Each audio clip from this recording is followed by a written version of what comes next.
Hello, everyone. Hope everybody's safe and doing well. My name is Parker Meeks. I'm the Chief Strategy Officer for Hyzon Motors.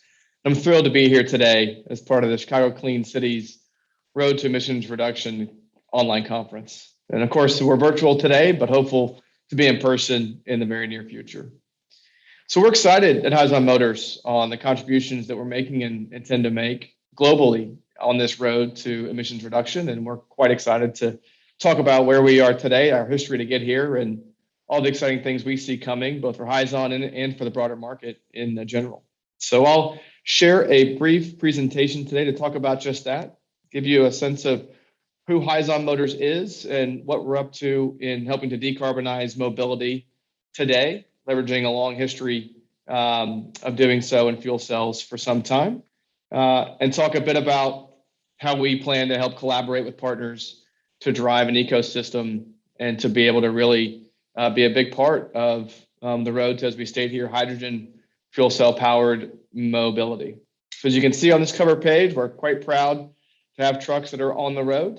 I'll talk a bit about our history in a minute. The truck you see on the title page is our first U.S. truck that we unveiled recently at the ACT Expo out in Long Beach, where we had a long line of people doing ride and drives with this truck and the truck that's right behind me as well, our second U.S. truck. But a brief history on us as a company. So Hyzon Motors actually is a story 18 years in the making. Horizon Fuel Cell, our former parent company, started in 2003, has been innovating fuel cell technology since that time, and has been building really for this moment as part of many other facets that Horizon is still in today, to purpose tailor fuel cell technology to the medium and heavy duty truck and bus market. Our fuel cells from our parent company Horizon were deployed in 500 vehicles around the world, starting in 2018, 2019 timeframe, to help prove the use case and learn and prove the durability in that medium to heavy duty truck and bus application. And that fuel cell learning, that deployment helped convince us that the spin out of Hyzon Motors into its own entity focused on this market made sense, with medium heavy duty truck and bus as the initial focus to decarbonize mobility going forward. We are proud to have the highest power density of any fuel cell available now, independently tested, and that power density is very important, obviously, when you're trying to create a lot of power to move heavy loads across long distances and fit it into a technical configuration, whether it be in a truck or in a bus, or in the future in an airplane or a marine vessel or something else. Our technology advantage is also paired with a global footprint. So Hyzon Motors is based in the United States with headquarters today in Rochester, major operations proudly in the Chicago area, in Bolingbrook as well as operations in Troy, Michigan. And additionally, with our European center in the Netherlands, additional operations in Australia, and plans expanding into the Middle East, in Saudi Arabia and other areas as well. And rapidly expanding interest in our customer base and in orders that expand even beyond that. We do believe in providing a full service offering. So certainly vehicles, trucks and buses, hydrogen supply is as critical. And so we'll talk a bit today about our plans and our strategies to not just bring trucks to market to sell, but to bring vehicles and equipment that people know and trust with the leading market fuel cell, with hydrogen supply, and with warranty and service in that vehicle that can also be applied in a leasing model with all those pieces included, which we think all is important to help drive adoption, to help drive a total cost of ownership that customers can trust, and to drive simplicity in helping customers to drive a decarbonization decision with a model where we are a bit of a one-stop shop, partnering with many across the value chain to be able to deliver this full ecosystem transformation. And we are doing it now. You may have seen, if you've been following us, deliveries ongoing from Hyzon Motors across Europe, orders that we're taking and delivering this year in China and Australia and other parts. And our first trial announced with TTSI in Long Beach. So we're quite excited to have the challenge and the opportunity of delivering our vehicles now and to providing the ecosystem to provide fuel in line with that. And from a market perspective, we see a market that, if anything, we think is accelerating. So the figures you see on this screen are sourced from the McKinsey Center for Future Mobility, show a market with a tremendous growth rate. I think most of us in the industry see. But we see several drivers that, if anything, may be pulling that market perspective forward in certain parts of the world.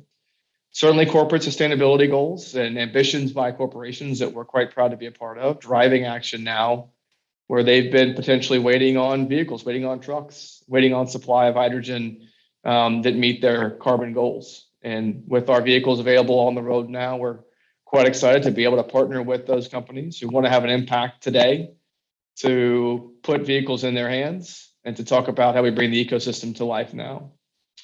Additionally, vehicle and hydrogen production costs, we see compressing, and we see that compression accelerating. So we have announced recently a $50,000 reduction in our vehicle costs, all part of our plan to continuously improve, and I'll talk more about that later, to improve the efficiency, reduce the TCO through efficiency improvements, through cost reduction, and innovating in the vehicle in every part where we think an impact can be made. And on the hydrogen cost side, there's tremendous technologies available to produce low to negative carbon intensity hydrogen that we'll talk quite a bit about from sources such as waste, renewable natural gas, certainly water with electrolysis where that makes sense. And those technologies are coming out of labs, they're being commercialized. We have partnerships in place to take those to market or leverage those technologies which are already at market. And we do see diesel parity very much in sight in different parts of the world, where those factors are combined with government regulations and subsidies, which certainly will support the industry for some period of time. But the great news is in certain markets, that TCO parity with diesel can be met today with programs supporting it. And we're excited to partner with customers who see that reality. And we're thankful to governments who are willing to provide that support as we work to be better than diesel parity without subsidy in the near term. And lastly, certainly North America is sort of a third phase if you look at maturity of markets. So China, certainly ahead of many in the development of ecosystem there.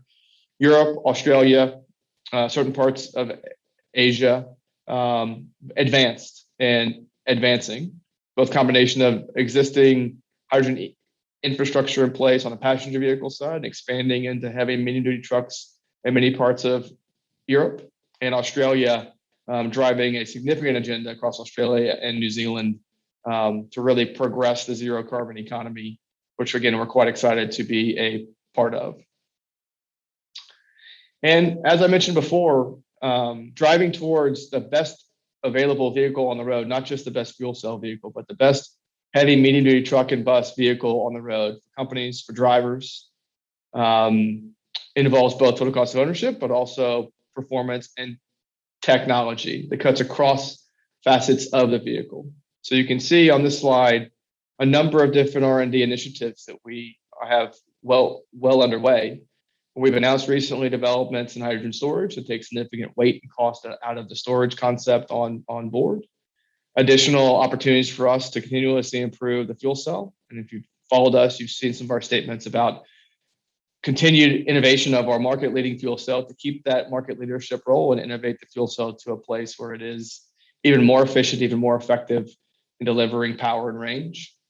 Power management on board, thermal modules, the e-axle that we announced, that again, we see as a market leading technology that we have a significant roadmap to continuously improve both efficiency in power delivery and in the cost of manufacture, and the chassis and cab. All of these things combined with software are what we see as helping take a great product today and make sure it is the leading product that can deliver the performance that customers need, the safety, the quality the customers and drivers need, and certainly the cost and total cost of ownership value proposition that our customers and that our market and all of our stakeholders desire in delivering a leading zero emissions truck and bus. So the vehicle is very important. Hydrogen supply is as important, both in ensuring that vehicles can run that range anxiety and that infrastructure is available to allow long haul freight to take shape, and to achieving total cost of ownership. For us, TCO parity can be achieved if we can achieve a $4 per kilogram hydrogen price into the vehicle.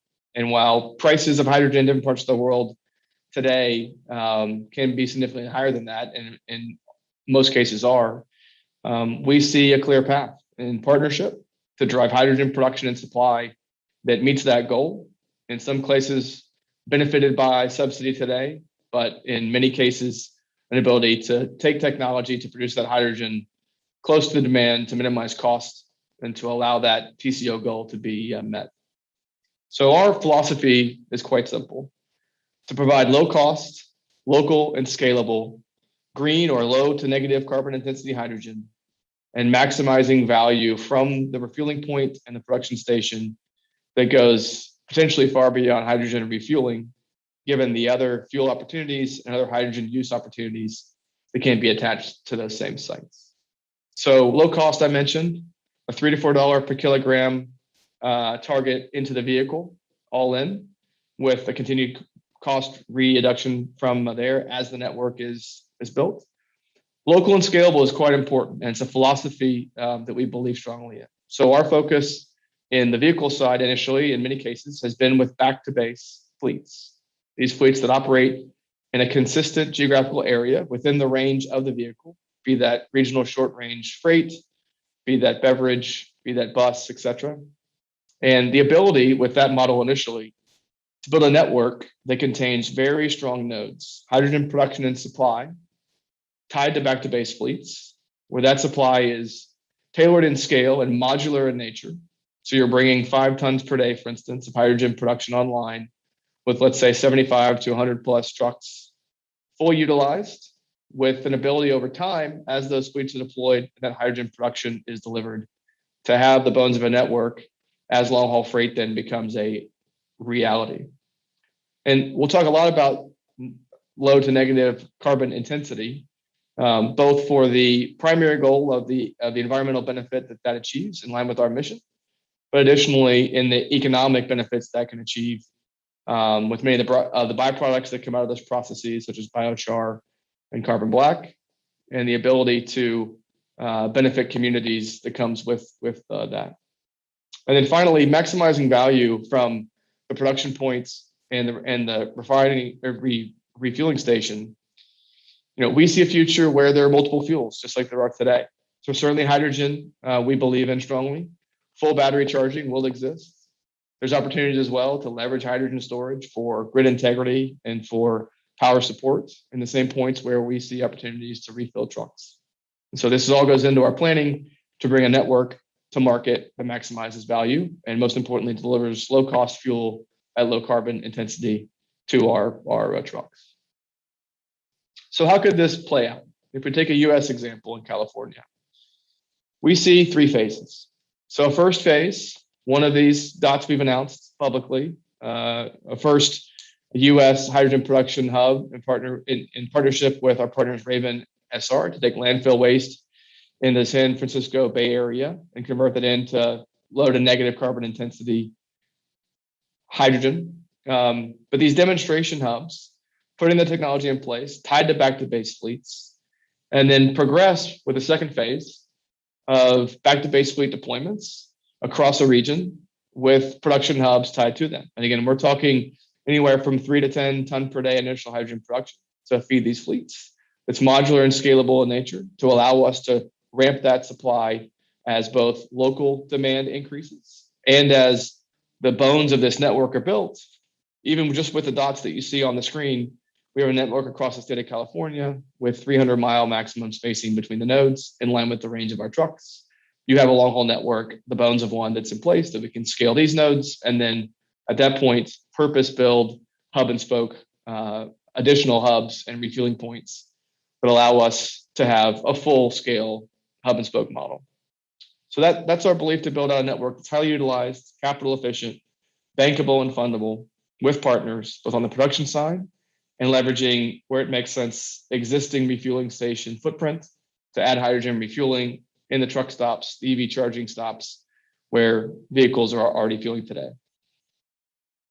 And to enable this, we've partnered across the value chain. And so starting with one of the more important parts, the hydrogen technology front, we've built a purpose-built portfolio of technology partners that can cover the full range of feedstocks to produce low to negative carbon intensity green hydrogen from solid waste, from renewable natural gas, industrial gas, biomass, solar and wind, so that when we look at a fleet deployment, we can work with our customers and our production partners to leverage the best available resource to produce that green hydrogen as close to demand as possible at a scale that allows that hub to be fully utilized, and then ramp that production over time with additional modules to take it from 5 to 10 to 15 tons per day as those fleets scale.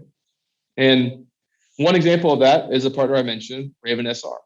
So one example of that, taking in 20 tons per day of solid waste, converting that into 2 tons per day of hydrogen at in some cases with biomass as the feedstock, a negative carbon intensity, we call it greener than green, and an ability also in states like California to leverage a LCFS subsidy, which certainly enables the pathway to $4 per kilogram hydrogen post-subsidy, if not significantly less than that. And in terms of maximizing value from the refueling station location and from the hydrogen production hub, we see an opportunity to put in place at the same refueling station full battery EV charging, ultra high speed EV charging paired with H2 refueling. That ultra high speed BEV charging, particularly if it's pointed at any significant battery scale, likely will need backup support for the grid. Hydrogen can play an answer in that if there's hydrogen already on site with a fuel cell to provide backup power, and many other potential value streams that could come from a well-sited hydrogen refueling location where there's already hydrogen on site. So we have built and are in the process of expanding partnerships across gas station networks, EV charging station networks, and others, so that we can again target a fleet deployment, put in place the best feedstock to produce the hydrogen as close as possible, and put in place expanded hydrogen refueling, an infrastructure that likely already exists, reducing capital, reducing the cost to deliver the hydrogen to the trucks, building a network of strong nodes as we build out a long-haul network over time. And those partners will range, and those models will vary from some dedicated hydrogen refueling stations, particularly where a behind-the-fence refueling is needed, but more often than not, like I said, gas station expansion, full BEV station expansion, to add refueling to infrastructure that is in place today. And a nuance to that is an exciting announcement that we made to partner with Chart to go out and develop a liquid hydrogen fueled truck, where we're targeting 1,000-mile range trucks with liquid on board, which will require obviously liquid hydrogen mega hubs. So this map just shows examples of what those a first network could look like to enable cross-country trucking across the U.S., where you make 2 stops across the entire country if that 1,000-mile range is achieved. And the exciting part about this vision is it's a near-term use case for liquid hydrogen, which will be economic and at a TCO benefit versus diesel, we do believe. That will put liquid fuel in many cities that have other use cases in abundance, such as rail, such as marine vessels from ports, such as aviation from large-scale airports, to put the fuel in place that we think will be the answer from a liquid standpoint for those very large energy use cases, so that as soon as those end markets are ready with vehicles with fuel cells that we can provide to the mobility part of the use case, the liquid hydrogen fuel is there.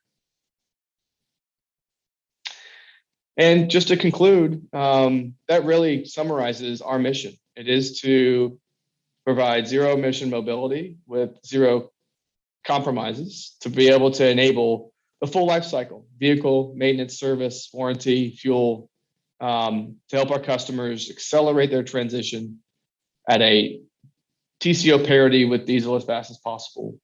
And to maximize the benefit of that, with strong back-to-base hubs, a strong back-to-base model, enabling long haul, and a strong national, regional, and global network as soon as those back-to-base hubs come to light. So we are, again, quite excited to share a snapshot into our journey to date, a vision of the future for us and what we're driving towards. We're thankful to all of our partners who are engaging with us to help us make this vision a reality with Trucks on the Road Now. And we look forward to engaging with many of you along that journey.